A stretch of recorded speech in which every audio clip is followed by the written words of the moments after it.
Oi, pessoal! No nosso dia a dia, quando conversamos, quando respondemos às atividades da escola, quando enviamos mensagens pelo celular, ou nós fazemos uso de frases, orações e períodos. Mas você sabe a diferença entre cada um deles?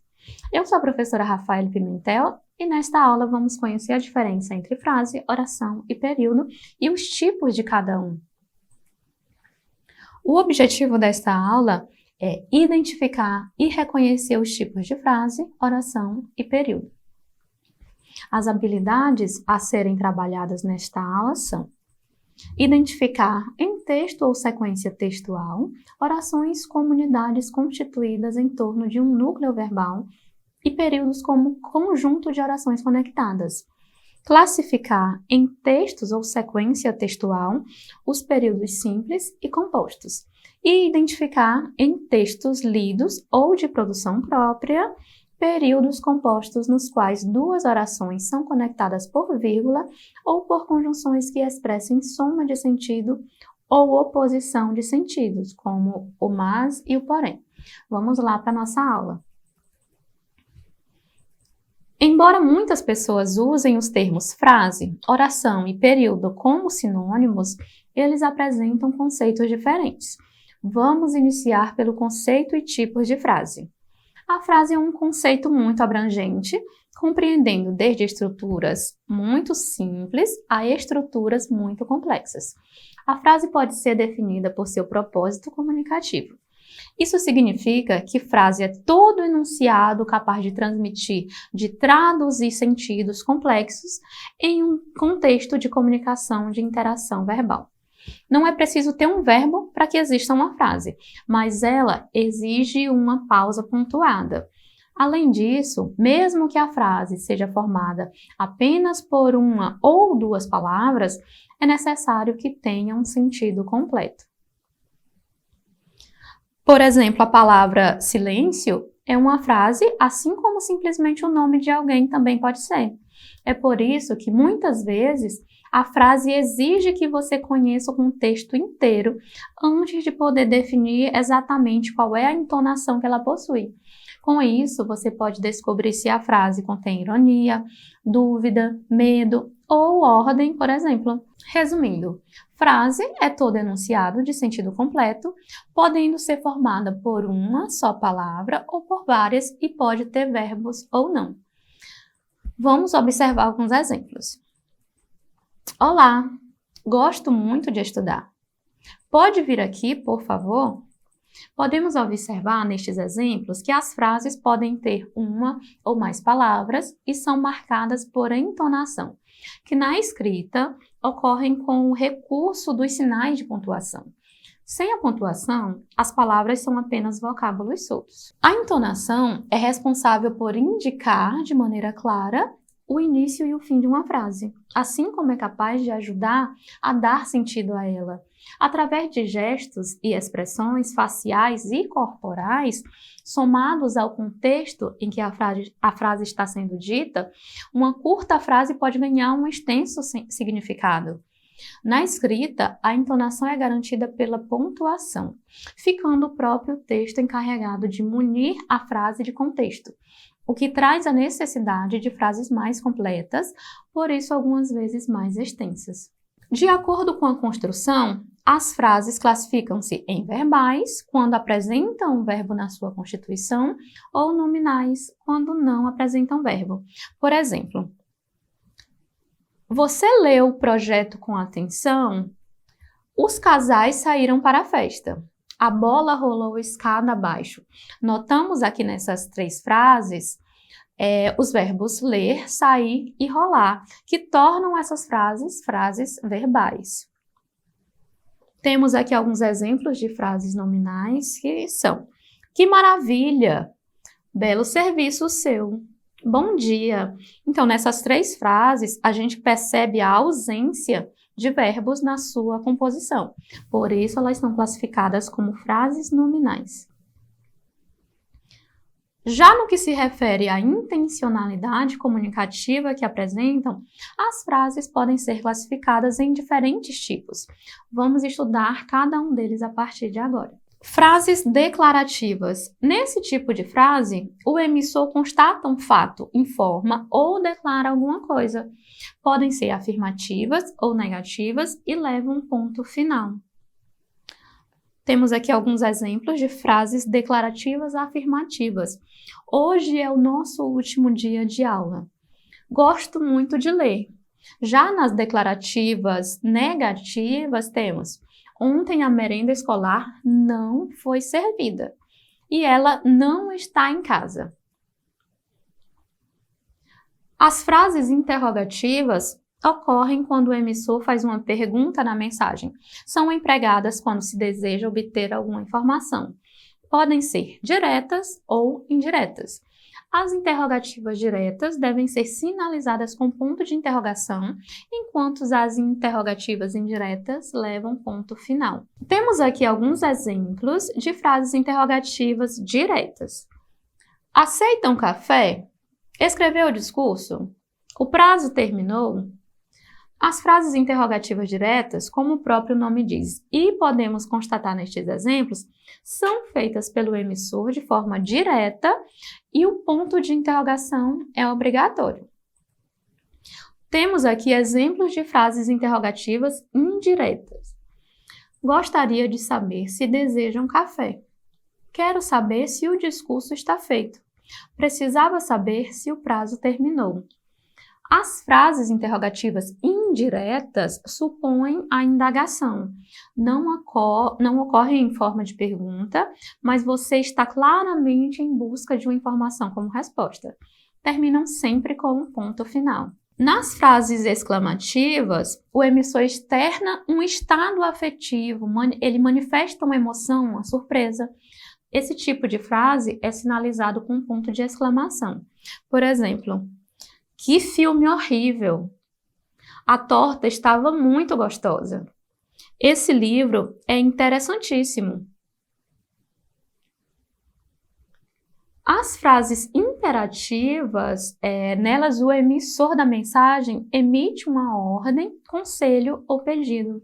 Elas levam um ponto final ou ponto de exclamação e também podem ser afirmativas ou negativas. Por exemplo, frases imperativas afirmativas. Faça seu dever de casa hoje. Temos aqui uma ordem.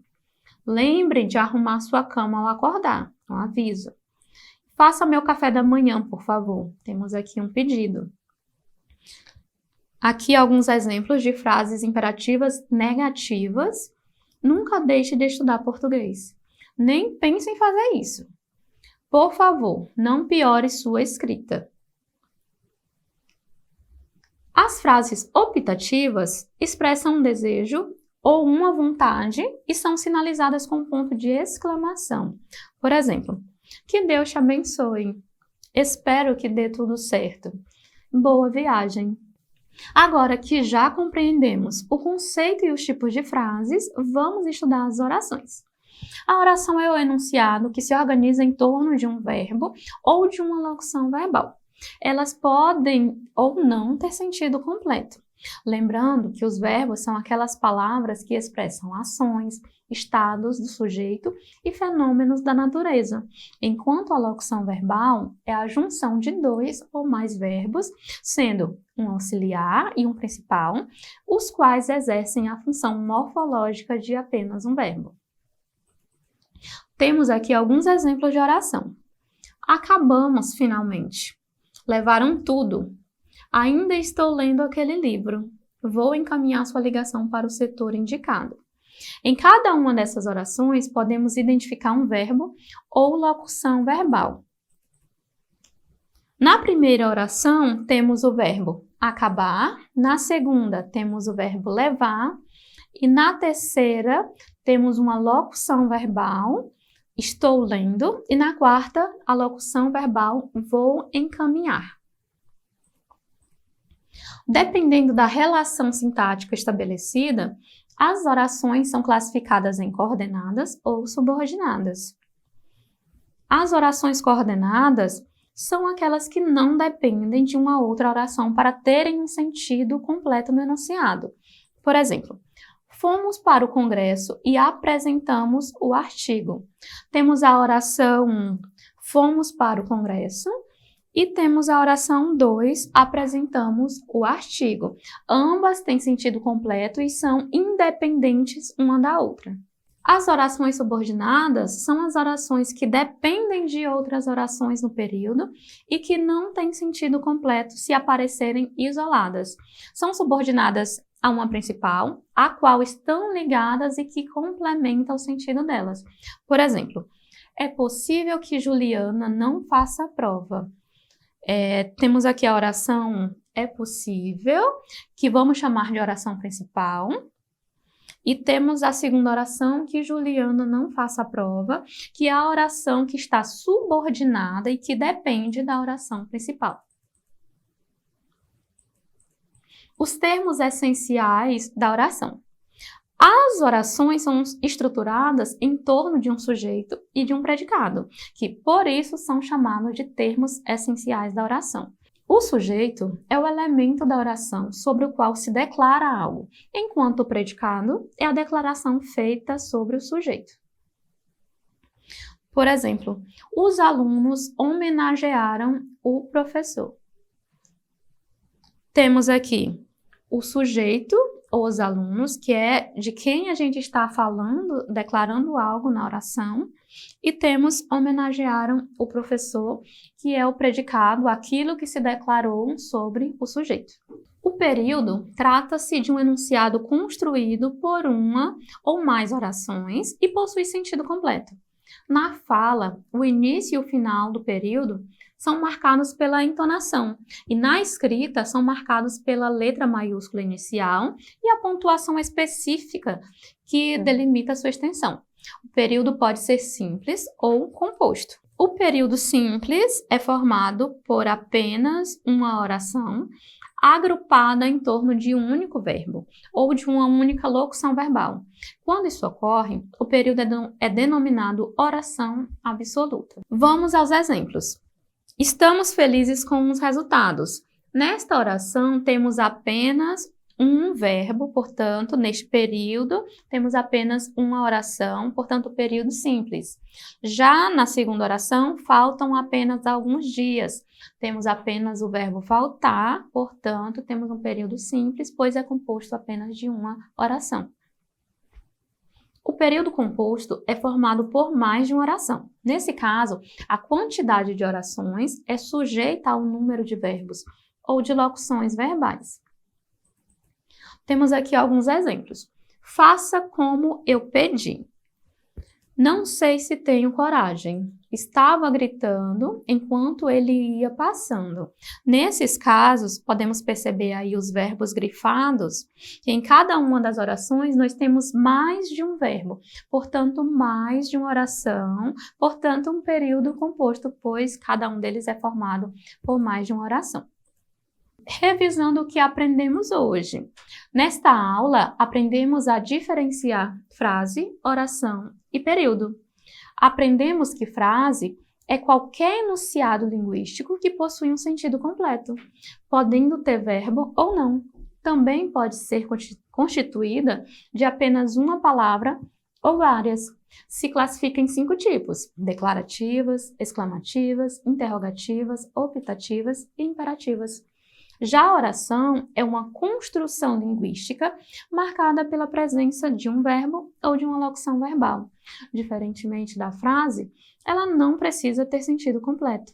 Podem ser classificadas em coordenadas ou subordinadas. Toda frase que é formada por uma ou mais orações é chamada também de período. Eles podem ser simples ou compostos. Agora, vamos aos nossos exercícios. Identifique as orações e classifique os períodos abaixo. Letra A. Estava perdida e não sabia o que fazer.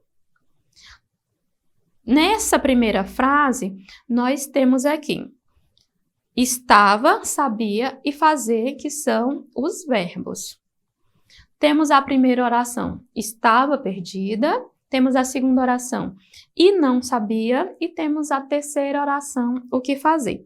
Se nós temos 3 verbos, temos 3 orações, portanto, temos um período composto. Na letra B diz o seguinte: caiu e machucou-se outra vez. Primeiro, vamos identificar os verbos desta oração. Temos o verbo cair e o verbo machucar. Nesse caso, se temos 2 verbos, temos 2 orações. Temos a primeira oração, caiu, e a segunda, e machucou-se outra vez. Se temos 2 orações, temos um período composto. Letra C, você fez um lindo e minucioso trabalho. Neste caso, a gente tem apenas o verbo fazer. Se temos apenas um verbo, temos apenas uma oração, portanto, temos um período simples. Classifique as frases a seguir em declarativas, imperativas, interrogativas, exclamativas ou optativas. Letra A. Não convidou para o jantar? Neste caso, temos uma pergunta, portanto, nós temos uma frase interrogativa direta. Na letra B, gosto de comida apimentada.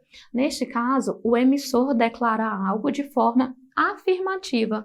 Portanto, temos aqui uma frase declarativa afirmativa. Na letra C, muita sorte para a nova etapa. Temos aqui uma frase optativa, pois vimos um desejo vindo do emissor. Não chegue atrasado. O emissor está dando uma ordem, portanto, uma frase imperativa. Que dia maravilhoso! Percebemos uma exclamação do emissor, portanto, temos aqui uma frase exclamativa. Esta foi a nossa aula sobre frase, oração e período. Espero que tenham gostado e eu aguardo vocês na próxima. Tchau, tchau!